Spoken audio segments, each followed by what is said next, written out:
अगले जन्म में मैं अगर भगवान मुझे अच्छा जन्म देगा तो मैं हमेशा किन्नर ही बनना चाहूँगी। मुझे ये अंदर से गर्व महसूस होता है कि हमने पाप नहीं किया, कहीं ना कहीं हमने पुण्य किया है और इस धरती पर भी हमारे को इस कार्य के लिए भगवान ने चुना है कि हम माँ बन के अपने बच्चों के हर जगह भगवान नहीं जा सकते, तो हम किन्नरों को अपने स्वरूप में धरती पे भेजा, माँ स्वरूप भेजा।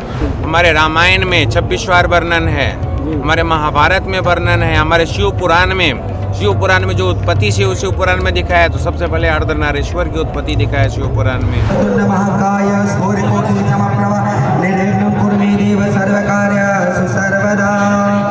ओम जयंती मंगला काली भद्रकाली कपालिनी दुर्गा शिवा समाधात्री स्वाहा स्वधा नमस्तुते। ओम सर्वमंगल मंगले शिवे सर्वार्थ साधिके शरण्ये त्र्यंबके गौरी नारायणी नमस्तुते। सृष्टि स्थिति विनाशानं शक्तिभूते सनातनी गुणश्रये गुणमये नारायणी नमस्तुते। शरणागत दीनार्थ परित्राणाय परायणे चारसाति हरे देवी नारायणी नमस्तुते।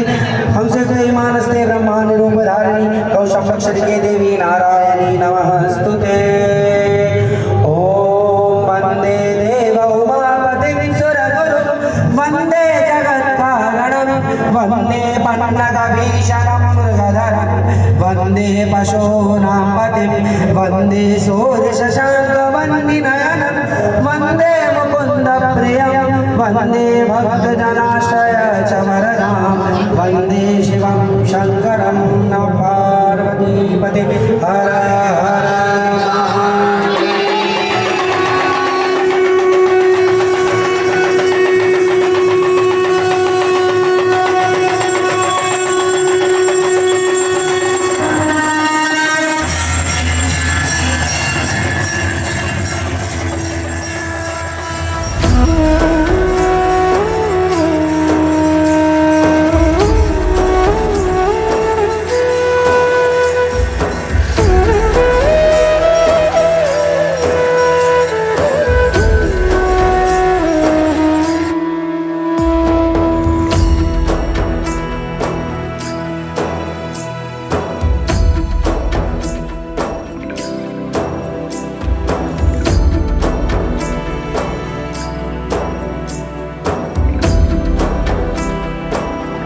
शिवम शिवकरम शांतम शिवात्मम शिवमार्ग प्रणेतारम प्रणमामि सदा शिवम। नमस्कार, मैं हूं संजय मिश्रा और आप देख रहे हैं तिलक पत्रिका। और महाकुंभ मेले स्थल में मैं पहुंच गया हूं किन्नर अखाड़े में। किन्नर अखाड़ा अखाड़ों में 14वां अखाड़ा है जो कि जूना अखाड़े में सम्मिलित हो गया है और इसलिए अब इन 13 अखाड़ों में किन्नर अखाड़ा सम्मिलित है। लेकिन देश दुनिया से आए श्रद्धालुओं के लिए इस समय किन्नर अखाड़ा सबसे ज़्यादा सबसे अधिक आकर्षण का केंद्र बना हुआ है। यहाँ की चमक धमक और यहाँ पर हो रही आध्यात्मिक श्रेष्ठतम क्रियाएँ लोगों को बहुत भा रही हैं, लुभा रही हैं। लोग यहाँ खींचे चले आ रहे हैं। हाल ही में किन्नर अखाड़े में नए महामंडलेश्वरों की उपाधि दी गई है, नए साधुओं की दीक्षा भी हुई है। तो आइए यहाँ के साधुओं से, संतों से, महंतों से, श्रीमंतों से, महामंडलेश्वरों से बात करते हैं और जानते हैं किन्नर अखाड़े की महाकुंभ में क्या भूमिका है, अखाड़ों में क्या भूमिका है और किस तरीके से सिंहस्थ महाकुंभ में उनको एक स्थान मिला, एक मजबूत स्थान मिला। उसके बाद अखाड़ों में उनकी उपस्थिति दर्ज हो गई है और अब वो जूना अखाड़े का हिस्सा हैं। और यहाँ पर एक बहुत बड़ी छावनी है, उनकी बहुत बड़ा अखाड़ा है जहाँ पर देश दुनिया भर से आए किन्नरों की अलग अलग कुटी है, वो धुनी रमाए यहाँ पर बैठे हैं और दुनिया भर से आए जो श्रद्धालु हैं उनसे आशीर्वाद प्राप्त कर रहे हैं, उनसे ज्ञान की बातें प्राप्त कर रहे हैं, सीख रहे हैं, उनके अनमोल वचनों को धारण कर रहे हैं। तो आइए उनसे बात करते हैं और जानते हैं किस तरीके से जब से किन्नर अखाड़ों को ये स्थान मिला है, महाकुंभ में स्थान मिला है, अखाड़ों में स्थान मिला है, तो उसके बाद किस तरीके से उनका जीवन भी बदला है। क्या है उनकी दीक्षा की प्रक्रिया, क्या है उनकी हायरार्की, क्या है उनकी दिनचर्या, इन सारे सवालों के साथ जानेंगे उनकी जो आध्यात्मिक प्रक्रिया है जो हो रही है वो किस तरीके से वो करते हैं। आइए मेरे साथ चलिए और सुनिए उनके दिव्य वचनों को।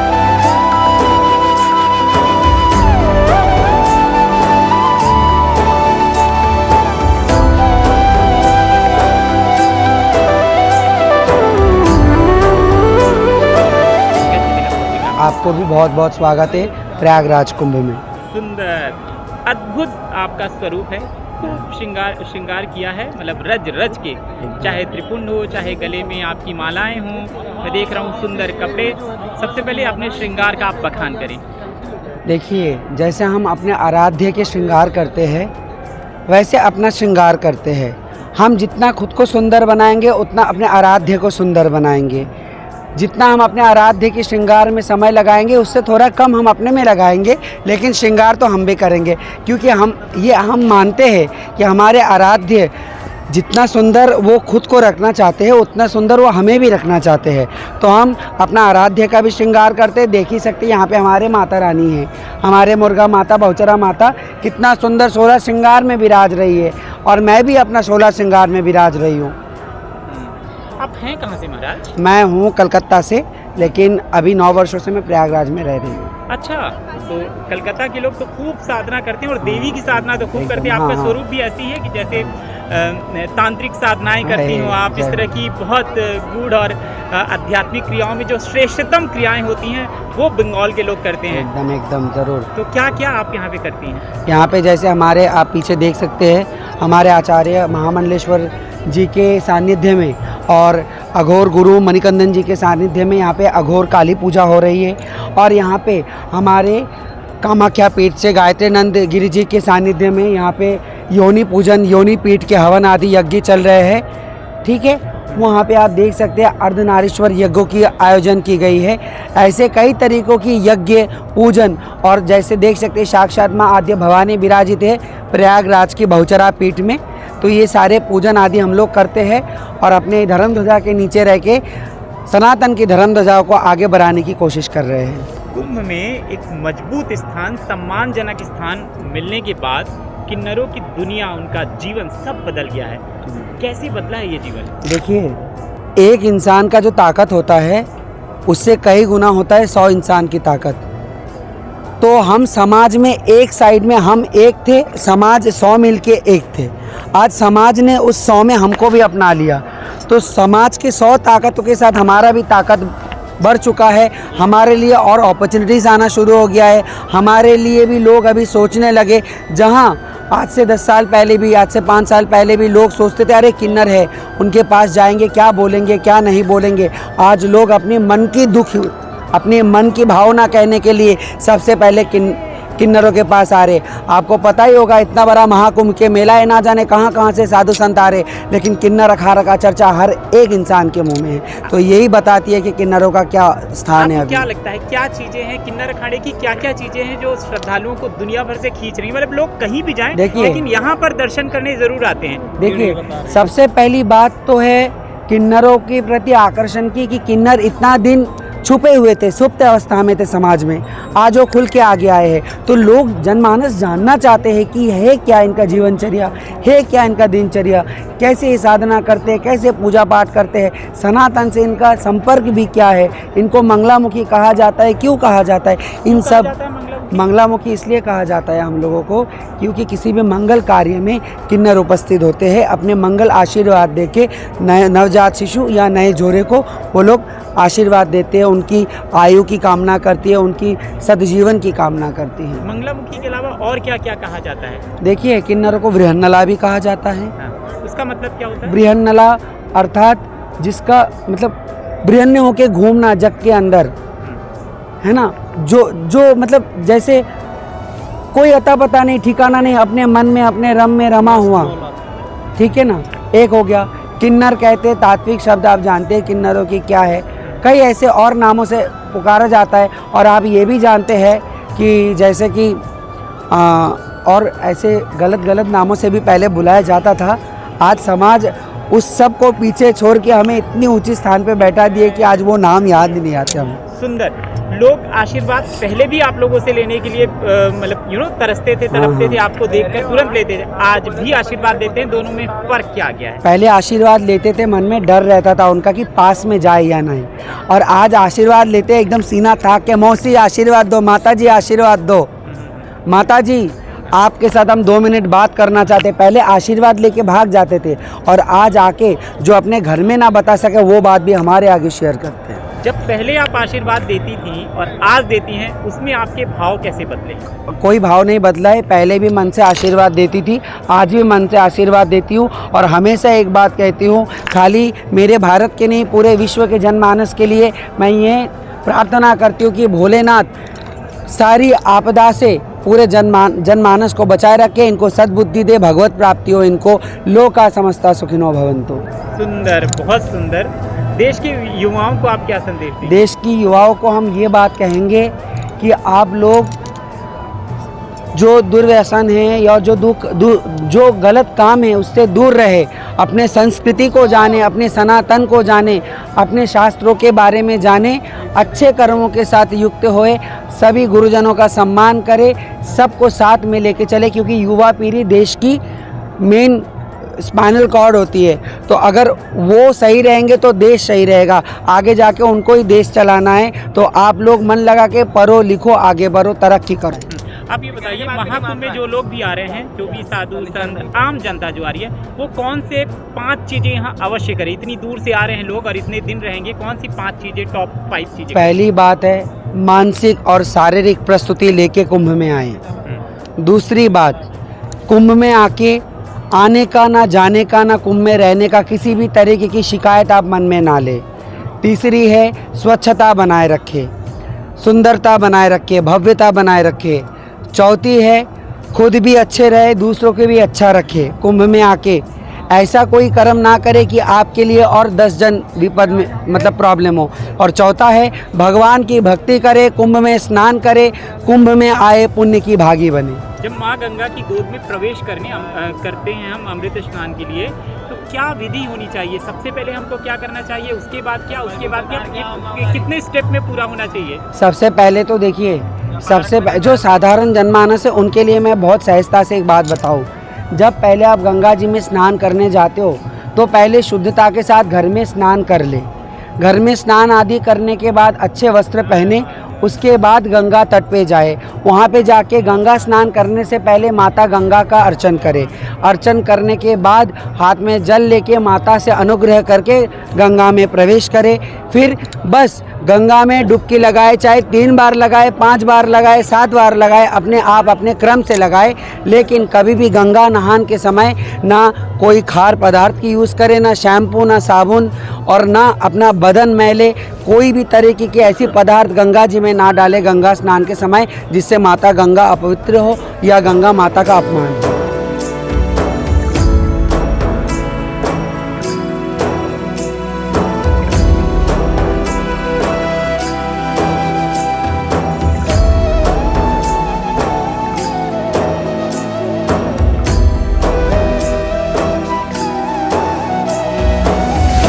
हम कभी ऐसा सोचा करते थे कहीं ना कहीं हमने पाप किया है, जो ऐसा जन्म मिला है, ऐसा योनि मिला है। लेकिन आज मुझे ये अंदर से गर्व महसूस होता है कि हमने पाप नहीं किया, कहीं ना कहीं हमने पुण्य किया है। और इस धरती पर भी हमारे को इस कार्य के लिए भगवान ने चुना है कि हम माँ बन के अपने बच्चों के हर जगह भगवान नहीं जा सकते, तो हम किन्नरों को अपने स्वरूप में धरती पे भेजा, माँ स्वरूप भेजा।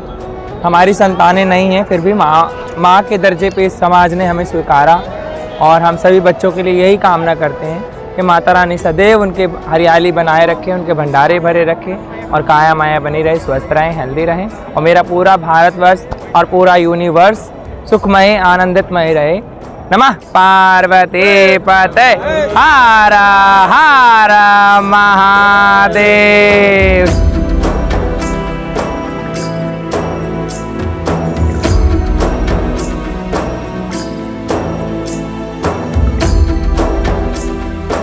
किन्नरों को सम्मान कलयुग में हमें मांगना पड़ा है। हमारे द्वापर त्रेता में हमें उपदेवता के रूप में पूजा जाता था।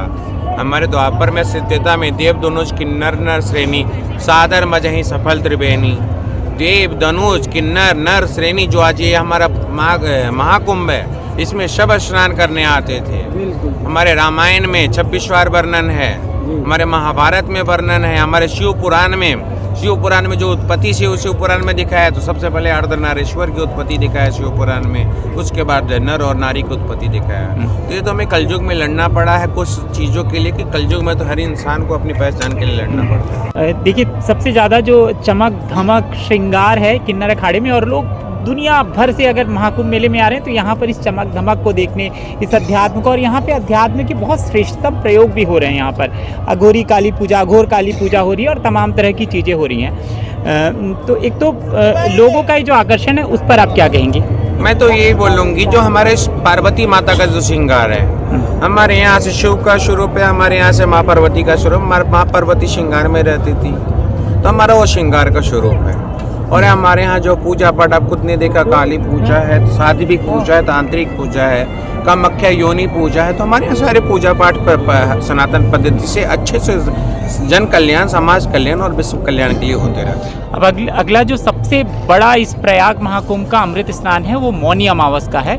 हमको बताइए, मौनी अमावस की विधि क्या होनी चाहिए, कैसे स्नान करने से पहले कैसे वहाँ पे जाना है, माँ गंगा में प्रवेश करना है, क्या नियम होने चाहिए विधि? मौनी अमावस के साथ हमारे जितने संत समाज हैं, हमारे जितने हम लोग किन्नर समाज हैं, मजूने अखाड़े के साथ हम लोग प्रवेश करेंगे हमारे गंगा जी में। संगम तट पे हम लोग जूने अखाड़े के साथ रथ पे गाजी बाजी के साथ हम लोग प्रवेश करते हैं। हम लोग वहाँ पे स्नान करते हैं, हम लोग वहाँ पे पूजा पाठ करते हैं। हमारी ये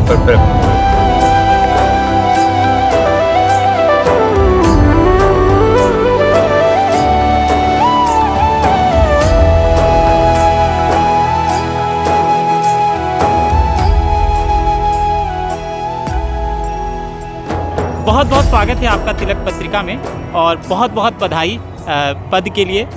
और जो किन्नर अखाड़ा है और आपकी भूमिका विशेष तौर से इस महाकुंभ में और इन अखाड़ों के बीच में क्या है? हमारी भूमिका जैसे पूरी अखाड़ों की है वैसी हमारी है, क्योंकि हम सब सनातनी हैं, और सनातनी सनातन के साथ नहीं चलेंगे तो और कहाँ जाएंगे। तो भूमिका का इसमें कोई सवाल नहीं है, कोई प्रश्न नहीं है, क्योंकि ये जो महापर्व है और इसकी जो कल्पना हम करते हैं, ये भव्य कुंभ और दिव्य कुंभ की है। और ये सिर्फ मेरे लिए या मेरे अखाड़े के लिए नहीं है, ये पूरे विश्व के लिए है, जो सनातन का झंडा सबसे ऊपर लहराएगा। एक लंबा संघर्ष, लेकिन उसके बाद जब इस तरह का सम्मान मिलता है कि जब सनातन का, विश्व का, धरती पर सबसे बड़ा पर्व इस सदी का हो रहा है, तब सबसे ज़्यादा सम्मानी आप लोगों का अखाड़ा है, आकर्षित कर रहा है पूरी दुनिया को ये अखाड़ा। इस तरह का सम्मान जब मिलता है एक संघर्ष के बाद, तो कितना सौभाग्यशाली आप अपने आप को मानते भी हैं? हम बहुत सौभाग्यशाली है कि इतने साल के दर्द के बाद आज कहीं ना कहीं हमें वो सम्मान और मान मिल रहा है कि आज हमारे साथ इतना हमारे समाज के लोग हैं कि जो हमें कभी उस नज़र से, घृणा नज़र से देखते थे, आज जो हमारे करीब हमें महसूस करना चाहते हैं, हमसे बात करना चाहते हैं, तो बड़ा एक अलग सा सुकून होता है जीवन का। और ये सुकून काश हमें बचपन से मिलता तो शायद हम यहाँ तक नहीं होते। लेकिन सबकी कहानियाँ ऊपर वाला लिखता है, जिसे जैसा बनाना है वैसे बनाता है और उसको अपने अपने रास्तों पे खड़ा करता है। जब महामंडलेश्वर की ये दीक्षा हो रही थी, आपको जब ये पद दिया जा रहा था, तो बहुत इमोशनल मोमेंट भी रहा होगा, बहुत कुछ नेचुरल सी बात है, वो तो होना ही है, क्योंकि आज तक मैं ऐसी रही हूँ, माँ बाप से दूर, भाई बहनों से दूर, और कहीं ना कहीं ऐसे समाज के साथ रही हूँ कि जहाँ हमारी कोई जात नहीं पूछी जाती है, जहाँ हमारा कोई धर्म नहीं पूछा जाता है, और ऐसे अनजान लोगों के साथ जो हमारे पक्के वाले रिश्ते हैं, जो धागा कभी नहीं टूटेगा, उनके साथ जितना लाइफ बीता है, आज कहीं ना कहीं हम सभी के बड़ों के आशीर्वाद से आज हम यहाँ पर हैं।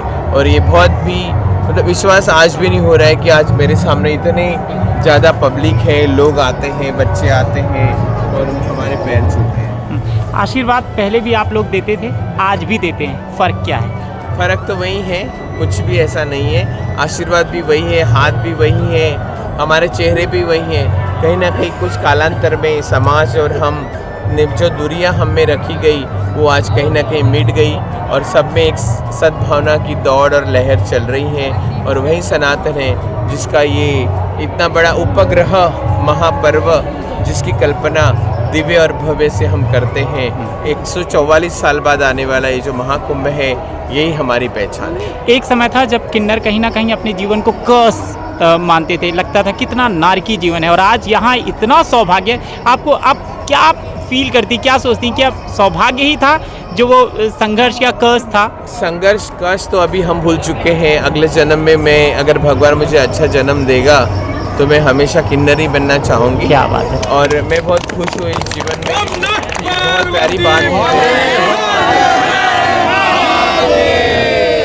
महारानी के संग, महारानी के संग भोला, पार्वती के संग भोला जाए बसे काशी में। गिरिजा महारानी के संग तबला और सरंगी बाजे और बाजे मृदंग। अरे भोले बाबा की डमरू बाजे पार्वती के संग भोला जाए बसे काशी में। गिरजा महारानी के संग कोड़े कोरे कलश मंगाए मई में गोरो रंग। सूरदास की काली कमर पे चरो न दूजो रंग भोला जाए बसे काशी में।